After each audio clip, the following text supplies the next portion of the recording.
সাধারণ একটা ডাউল এত পরিমাণে যে মজা, না খেলে বুঝতামই না। প্লেটের ভাত যে কখন ফুরিয়ে যায় বুঝতেই পারি না। এত মজাদার এই ডাউলটা যে ট্রাই করেন নাই সে অনেক কিছুই মিস করেছেন। ডাউল কিন্তু ভিন্নভাবে ট্রাই করবেন অবশ্যই। আসসালামু আলাইকুম, আমি সানা হাউস চ্যানেলের পক্ষ থেকে আবারও নতুন এক রেসিপি নিয়ে চলে এলাম। সাধারণ একটি ডাউল কিন্তু স্বাদ অসাধারণ।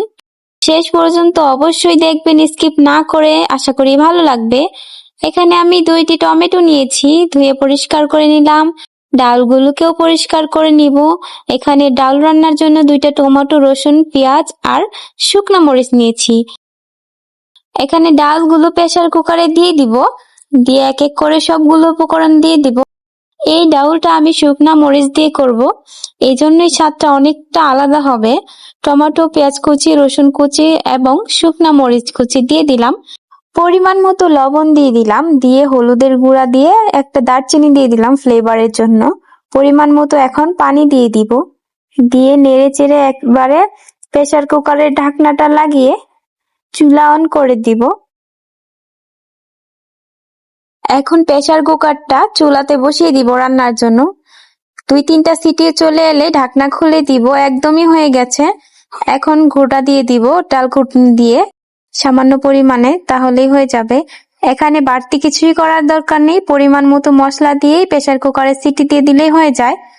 আমি কয়েকটা শুকনা মরিচ ভেজে নিচ্ছি, পরে আমার কাজে লাগতে পারে সেজন্য।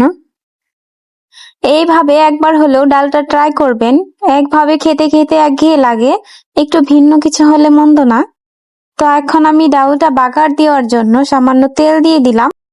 কড়াইটা গরম হয়ে গেলে তারপর এখানে পরিমাণ মতো জিরা দিয়ে দিব, দিয়ে পেঁয়াজ আর রসুন কুচি দিয়ে দিলাম। এখন এগুলোকে ভাজতে হবে। আমার ভিডিওটি যদি ভালো লাগে অবশ্যই লাইক এবং কমেন্ট করবেন। এখন আমি ডাউলে বাগারটা দিয়ে দিব। দেখতেই পাচ্ছেন কালারটা কি সুন্দর হয়েছে। বাগারটার সাথে ডাউলটা মিশানোর জন্য একটু আমি নেড়ে চেড়ে দিব। ডাউলটার ঘ্রাণ শুনে খেয়ে ফেলতে ইচ্ছে করছে, এত সুন্দর কালার। হয়তো কালার দেখে বুঝতে পারছেন ডাউলটা অসাধারণ স্বাদ হয়েছে। বিশ্বাসই করবেন না সাধারণ একটি ডাউল কিভাবে এত মজাদার হয়। অবশ্যই ট্রাই করবেন। আশা করি আমার ভিডিওটি ভালো লেগেছে। এই ডাউলটা বাড়িতে সবাইকে একবার হলেও রান্না করে খাওয়াবেন। আমি নিজে কথা দিলাম, সবাই আপনার প্রশংসা করবে এবং চেটে পুটে খাবে। বিশ্বাস করেন, এত মজা না খেলে বুঝবেনই না। আশা করি ট্রাই করবেন। আমার ভিডিওটি যদি আপনাদের ভালো লেগে থাকে অবশ্যই আমাকে সাপোর্ট করবেন, আমার চ্যানেলটি সাবস্ক্রাইব করে দিবেন।